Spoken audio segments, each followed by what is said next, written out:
Hello, my name is Carol Leibel, and we're going to examine the process of protein synthesis.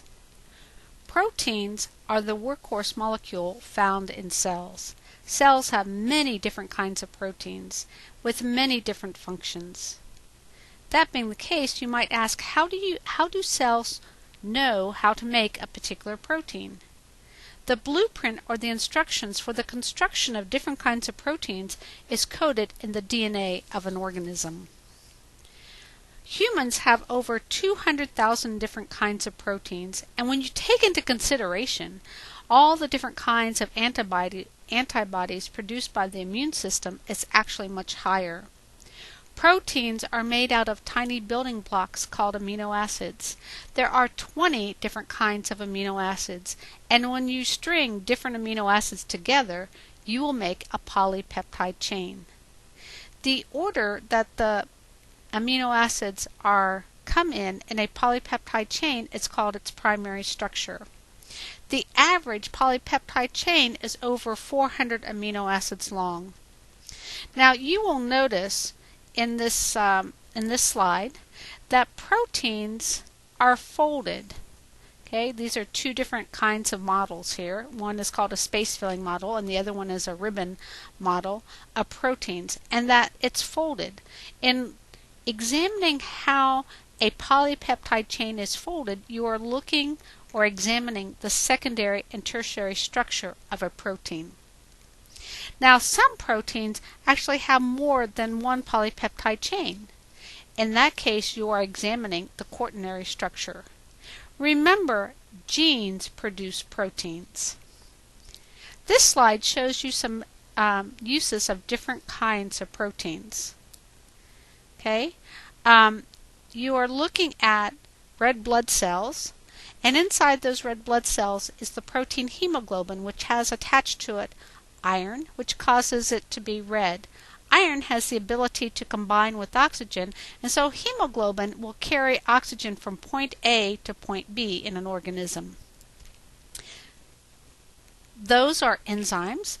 Remember, enzymes are biological catalysts that speed up a biochemical reaction without being used in the biochemical reaction. Enzymes control many biochemical pathways. In this egg, we have the protein albumin. Albumin is a storage protein that provides all the amino acids necessary for an embryo to go to grow into a full-formed chick. That includes amino acids for the feathers and the beak and so forth. These are the proteins actin and myosin, which are interacting with one another to contract, and this happens inside your muscles. Muscles are used for movement. And if you look at the flagella of a sperm cell, inside that flagella are proteins. This right here are antibodies. Antibodies are produced by B cells in the immune system. Antibodies are used to fight off invading diseases. And what you're looking at right there is the silk produced by a spider. That's a structural protein. You also have structural proteins in your hair and nails, and there are structural proteins in the feathers of birds and the scales of fish and reptiles. And so let's look at the history of protein synthesis. In 1909, a British physician by the name of Archibald Gerard suggested that genes determine the phenotype through defective enzymes controlling biochemical pathways. He was investigating a human disorder that causes urine to turn black. He suggested that there was a gene that was not producing a particular enzyme that caused this urine to turn black. He collected family history and as well, of course, urine from his patients, and he was also familiar with the work of Gregor Mendel. Gerard deduced that this condition was a recessive disorder. In 1902, Gerard published a book called The Incidence of Alcapintura, a study of a chemical individuality. This was the first published account of a case of recessive inheritance in humans. And then moving on, there's the work of George Beadle and Edward Tatum, and they established a link between genes and enzymes, and remember enzymes are proteins, and studying bread mold. The scientific name for bread mold is Neurospora crassa. And you and I both know that bread mold will grow on just about anything. I have found bread mold growing on a cup of tea without any sugar on it. Don't ask me how that happened, but it did. So, at any rate, we have found that bread mold will grow in what we call minimal media. And minimal media is just a place for it to grow, agar. And in that agar, the bread mold is provided with simple sugars like glucose and fructose, and inorganic salts like sodium chloride and calcium chloride. And what is most amazing is that this bread mold can take those simple substances and make amino acids. They can string those amino acids together and make all kinds of enzymes and have sophisticated biochemical pathways occur inside the organism.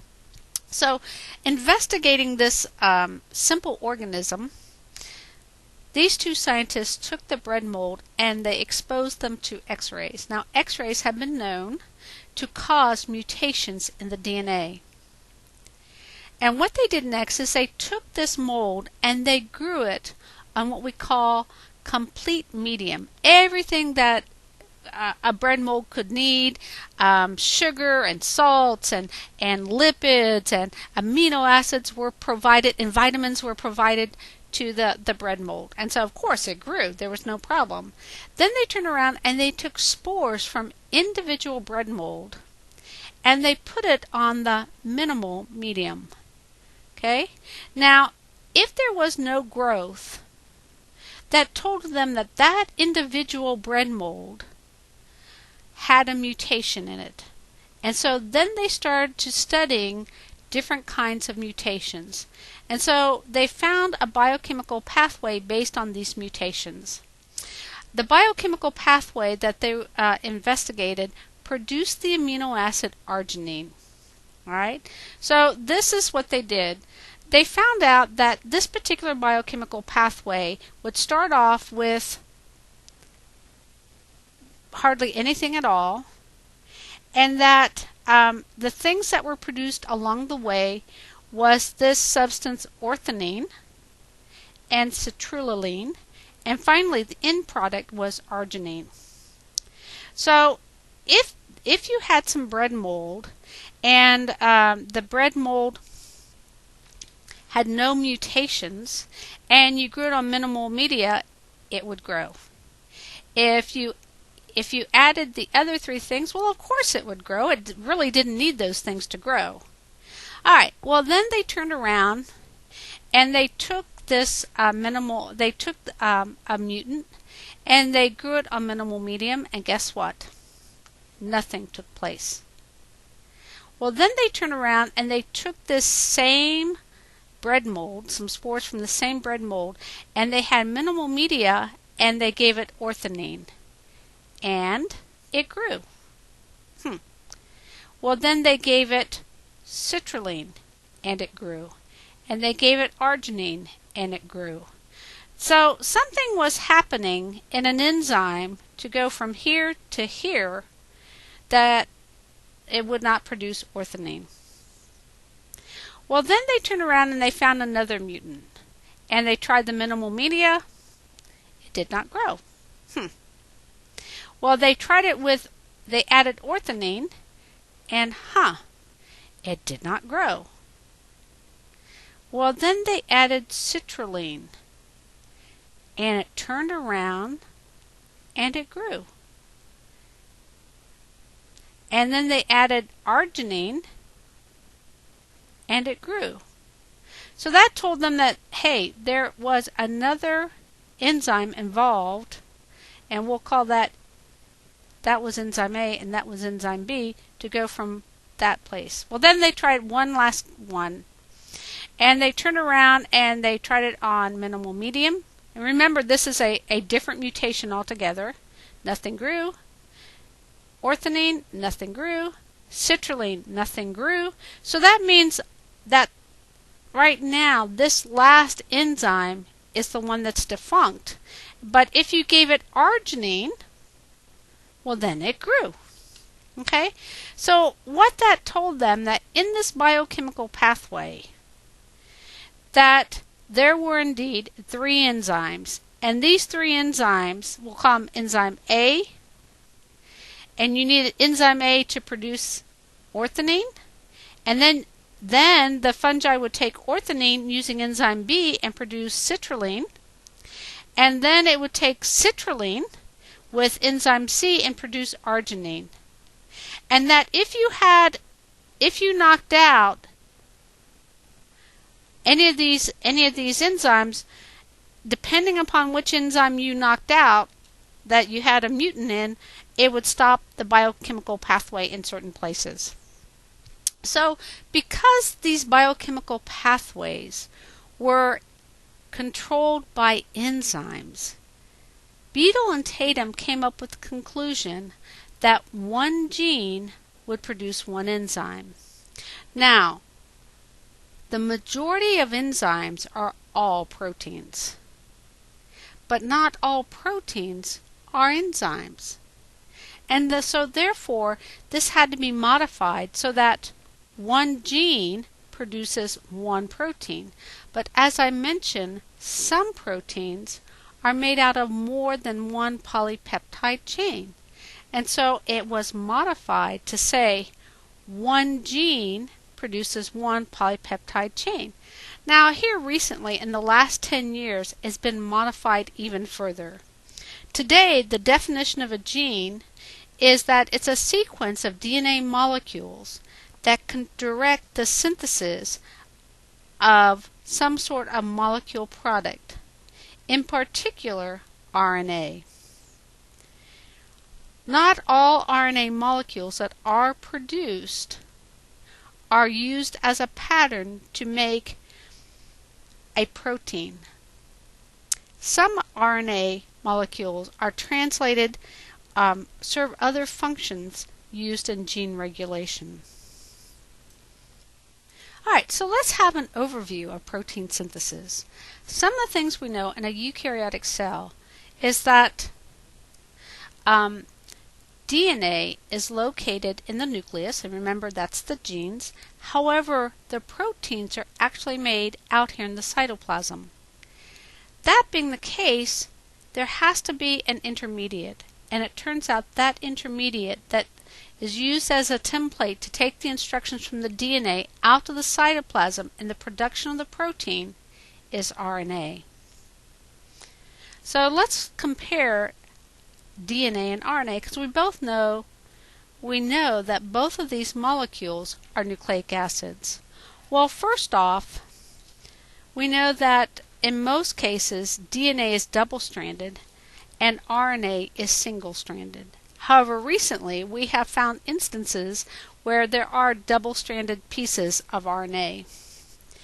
RNA uses the pentose sugar ribose, and if I say it's a pentose sugar, what is its molecular formula? Think for a second. C how many, H how many, O how many? Okay, you're probably saying C5, H10, O5, and you are absolutely correct. Now DNA uses the pentose sugar deoxyribose, and think about the word decapitate. It means to take off the head.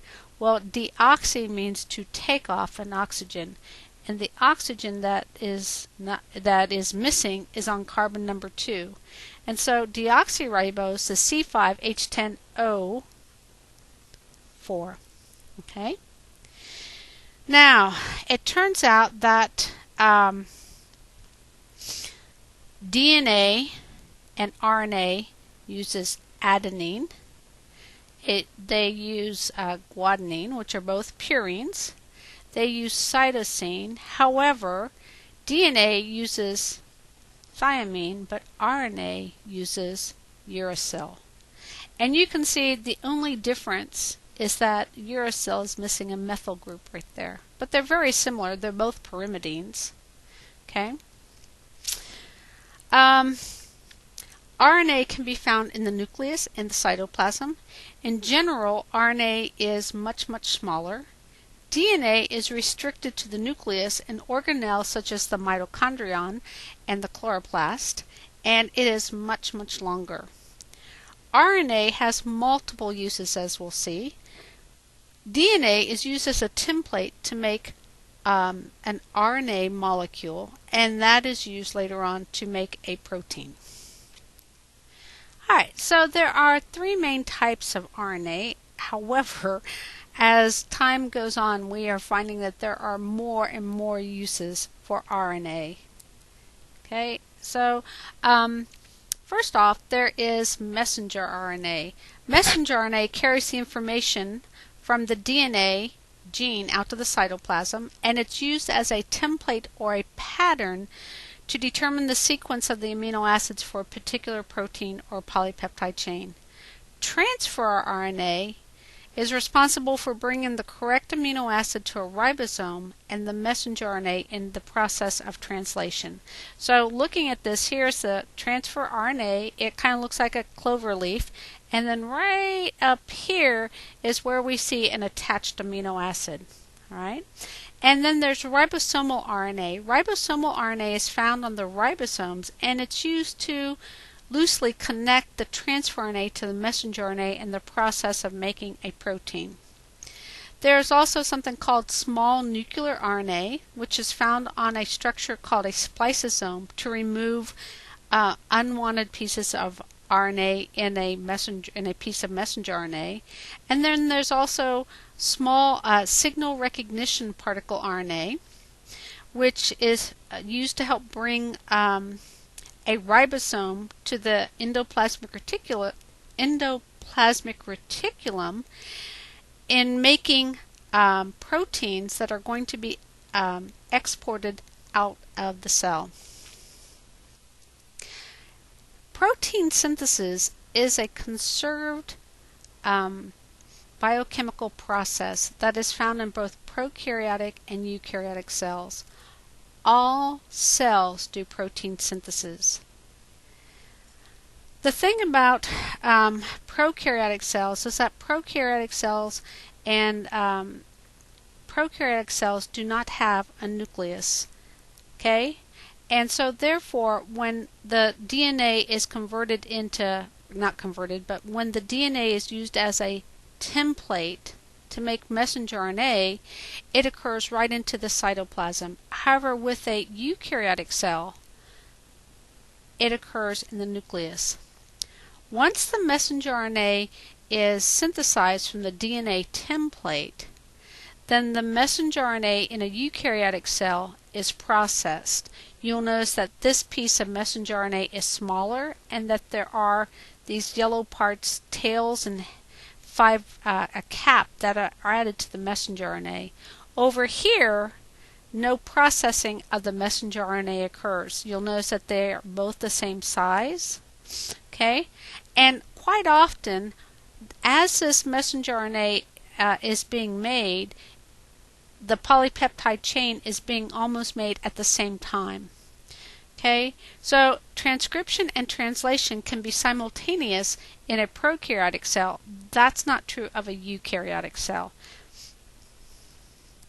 One of the things that they do have in common is that they use the same genetic code. Well, the question is, what do you mean by a genetic code? Looking at this diagram, one of the things I want you to notice is that here is a piece of DNA, and I want you to be sure you're aware that on a piece of DNA there are thousands of genes, and so this piece of DNA is continuing on. Okay, so let's look at this particular gene. Here is a sequence of DNA nucleotides, and that's the template, and it's trying to code for a particular polypeptide chain. And so this is going to be used in order to make a messenger RNA. Now you'll notice that over here, if the nucleotide is adenine, over here the complement of that is going to be uracil. If this nucleotide on the DNA is cytosine, over here on the RNA it's going to be guanine. So it's A for U and G for C. The other thing to notice is that 3 of these nucleotides form something called a codon. And it's going to give the code or the instructions for what amino acid is needed. So the DNA codon is ACC, the RNA codon is UGG. And what it's saying here is, I want you to make a polypeptide chain that has the amino acid tryptophan. Okay? And over here, here's the messenger RNA codon that says UUU. And that means I want that polypeptide to have phenylalanine, and then GGC, and I want the amino acid glycine, and then UCA, the amino acid serine. Alright, so now I want you also to understand why a codon is 3 nucleotides long. Whoops, let me go back. Sorry about that. I'm trying to erase this and I'm not doing a very good job. So, but let's just start then, okay? Let's suppose that if a codon was only 1 nucleotide long, okay? If a codon was only 1 nucleotide long, then you could only code for 4 amino acids. But let's suppose you use 2. If you use 2, you would have, here's your A, here's your G, here's your C, here's your U. This would be, you could have AAA, AG, AC, and AU. You could have GA, G, C, G, G, and G, U. You could continue on, and I'm going to tell you right now, you could get 16 different combinations. Now, here's the problem. There are 20 amino acids. Well, 20 amino acids, that's not going to be enough. So it made sense that during the course of evolution, 3 codons would represent an amino acid. So if you had AA, now you could have AAA, AAG, AAU, and AAC. So for each one of these right here, you would have 4 more combinations. So 4 times 16, you end up with 64 different codons. So how did they ever crack the genetic code? So here's a little history on that. There were 2 gentlemen, Marshall Nirenberg and Heinrich Mattei, and their experiment was performed May 15th, 1961, and they cracked the genetic code because they took a test tube, and what they put in that test tube were amino acids, ribosomes, RNA polymerase, and other needed materials. And then what they added was a piece of messenger RNA that contained only uracil, UUU, UUU, UUU. Okay?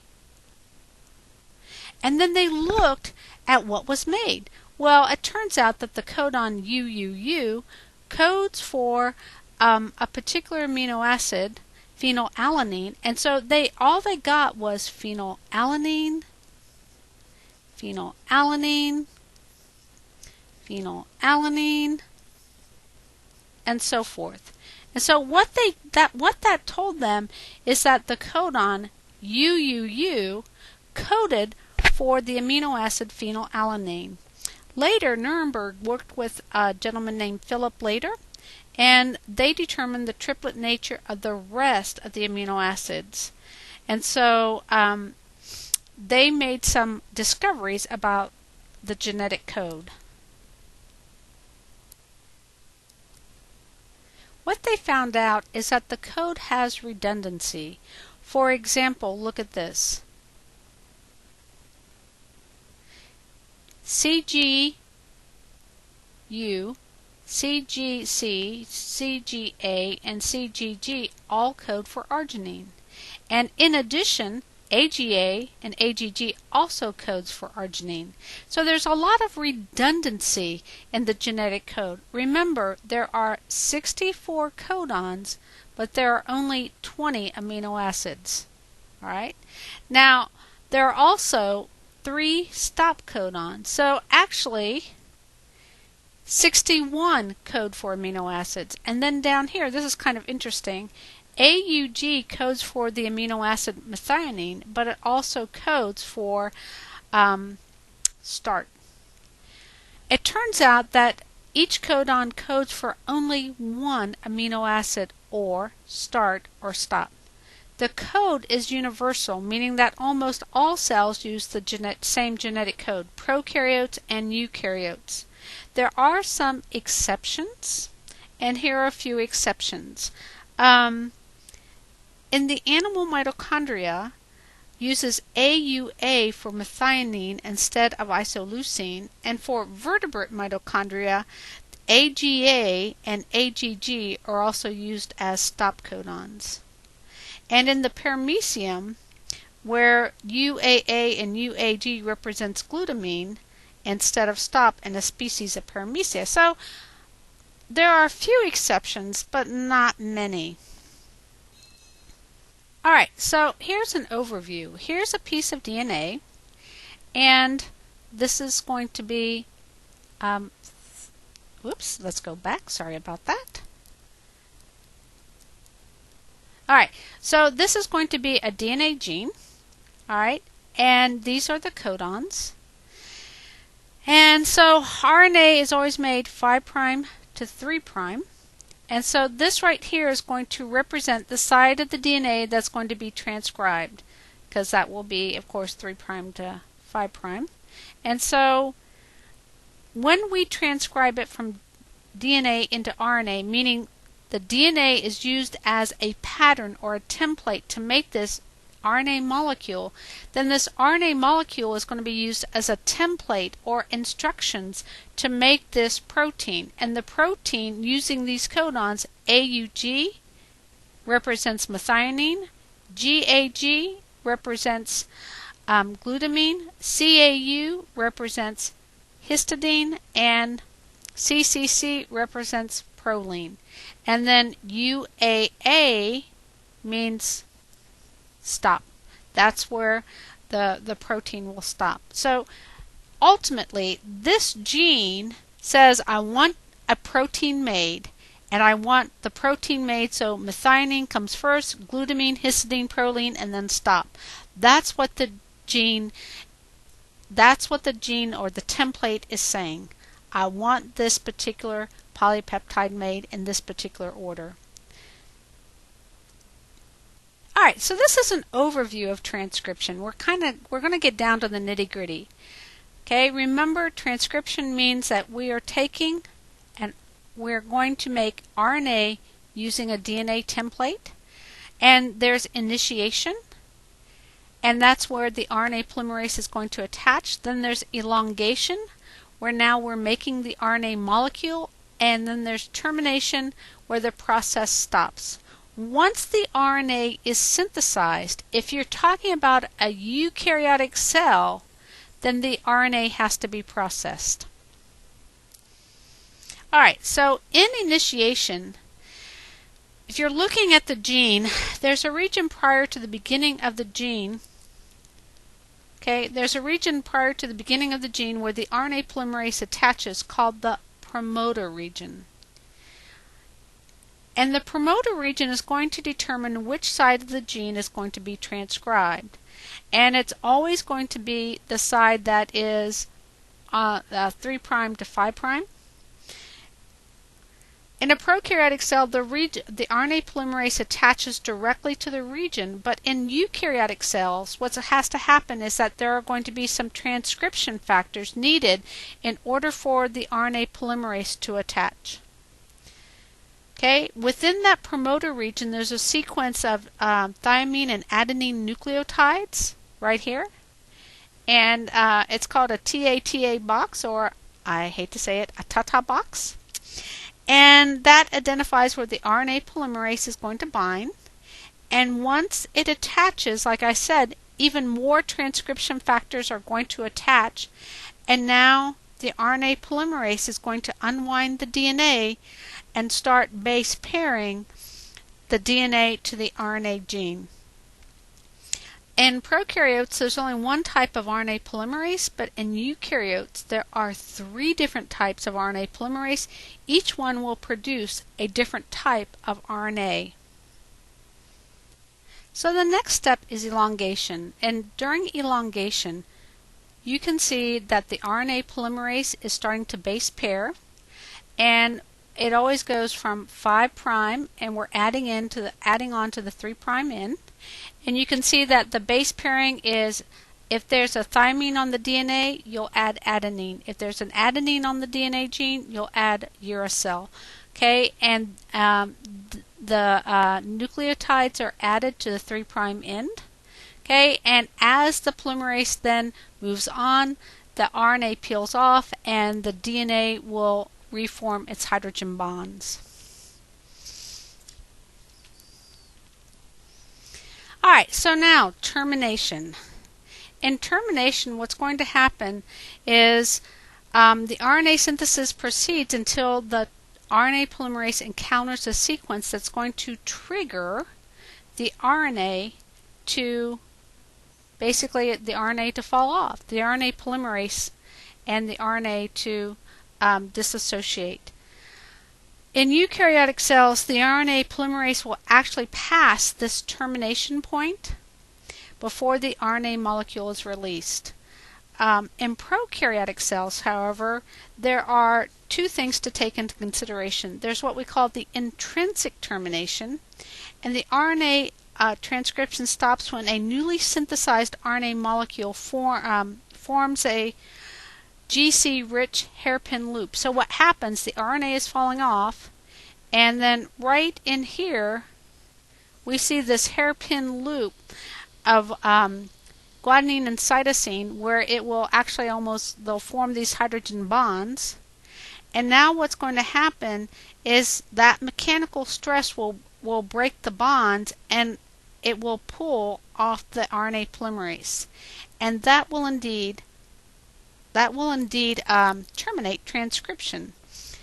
And then it turns out there's an extrinsic factor, and that means that what happens is that what attaches here is a protein called a Rho protein, and as it goes through, and once it hits this area right here, that will also cause the RNA polymerase to fall off. And that, my friends, causes the end or the termination of transcription. Alright, so here is a nice little video on transcription. It's coming from the internet. In bacterial cells, the transcription of a gene or group of adjacent genes called an operon is controlled by a set of proteins interacting with specific sequences in the DNA molecule, leading to the initiation of transcription and the termination of a transcript. Transcription is initiated just beyond the yellow promoter region and is terminated at the green terminator site. The sequence of the promoter at positions 35 and 10 nucleotides upstream from the transcription start site are critical to initiating transcription.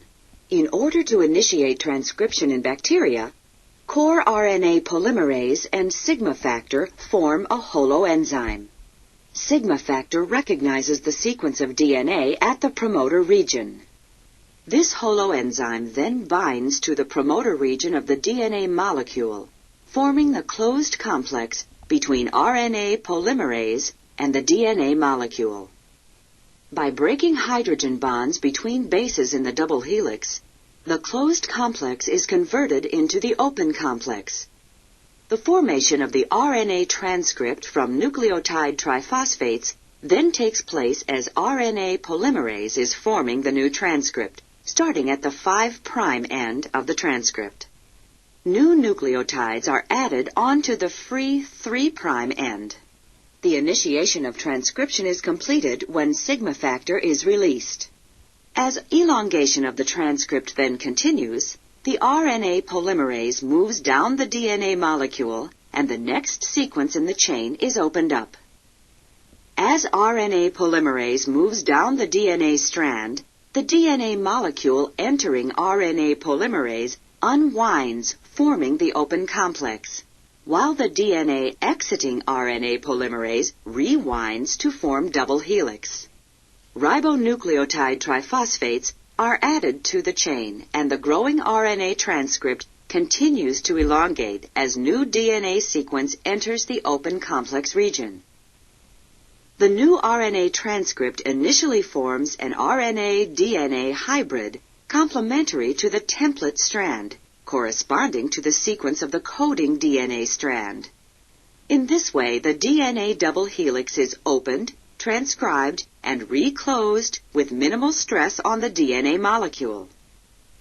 One mechanism of bacterial transcriptional termination involves the binding of the Rho protein to the RNA.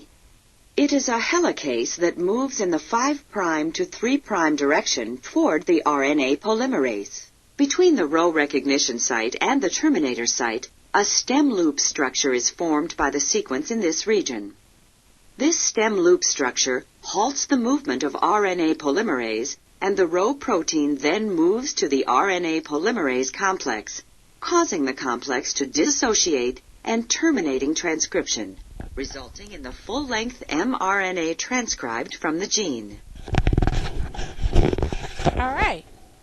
And I'm sure it did a much better job than I did, but I hope that makes sense in how transcription is terminated in a prokaryotic cell. All right, so let's get back to eukaryotic cells, because one of the things we mentioned about a piece of RNA that is made from a DNA template in eukaryotic cells is that it's processed.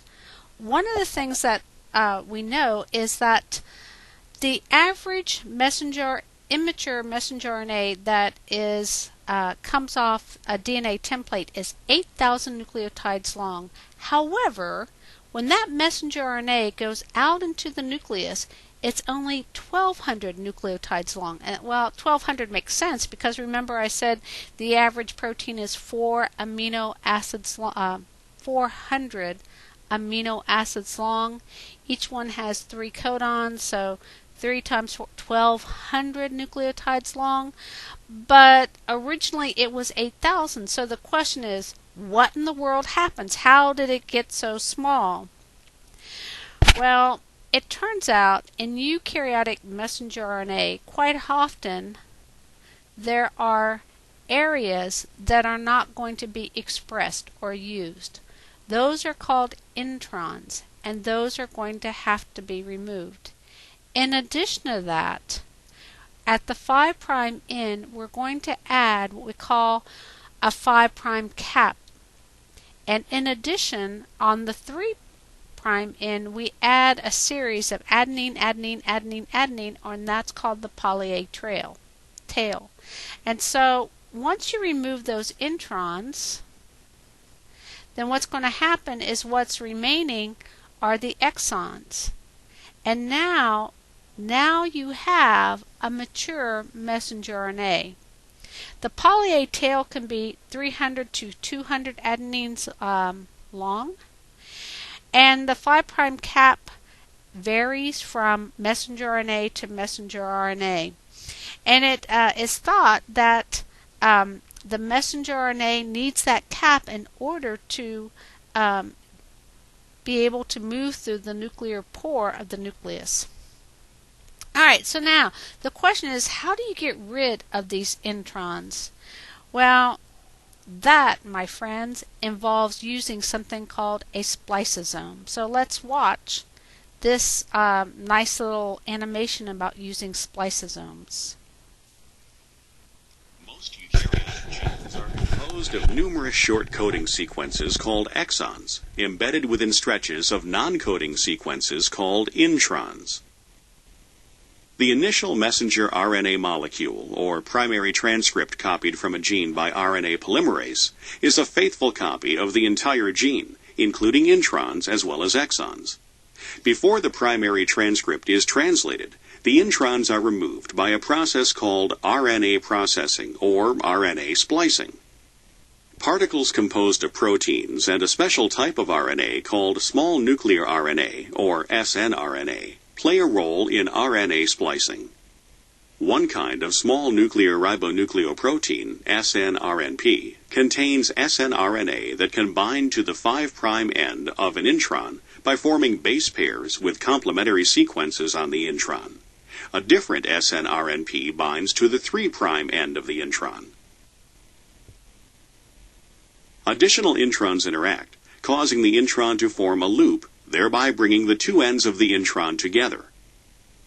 The large complex of snRNPs, called a spliceosome, then excises the intron and the exons are joined together. The snRNPs are then released.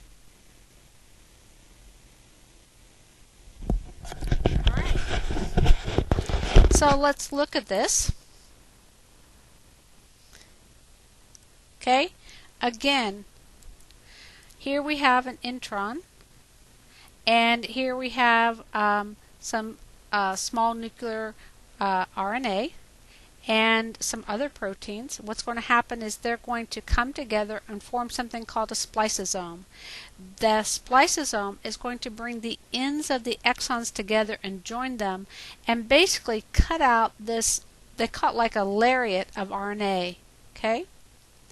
Alright, so an important thing that has to be done in processing eukaryotic messenger RNA. Now here's a very interesting thing. They have found that humans have between 23 and 25,000 genes. Yet I mentioned we can make over 200,000 different kinds of proteins. How in the world does that happen? One of the things that they are now aware of is called alternative splicing of the messenger RNA. So here we have some messenger RNA, and in one case this intron is removed and that intron remains. And so translation takes place and you have that sort of a protein. Over here, in this case, this intron is removed, but that one remains, and so now we have a different protein. Alright? And so by alternative splicing of the RNA by the spliceosomes, you will be able to make different kinds of proteins. Extremely important in producing different kinds of proteins with a smaller number of DNA genes. Now, here is a gentleman that's going to tell us about alternative splicing. In our body are expressed as RNA in different cell types. But in one cell type, the pattern of splicing of the synth pieces together is different than the pattern in another cell type, and that's called alternative splicing. So it's alternative splicing because the splicing pattern in one cell is different than the splicing pattern in another cell, and therefore the proteins in those two cells are different. And that can make a great deal of difference because one protein can function spliced in one pattern, in one cell one way, and then another spliced differently in another way.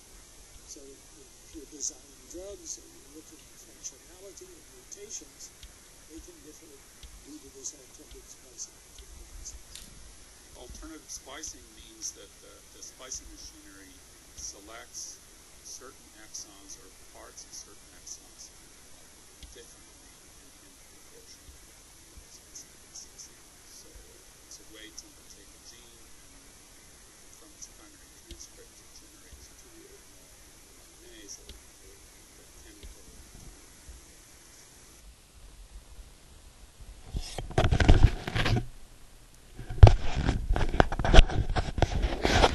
you were able to hear that. I'm sorry, it was a little bit, the volume was down a little bit on my side too, but at any rate.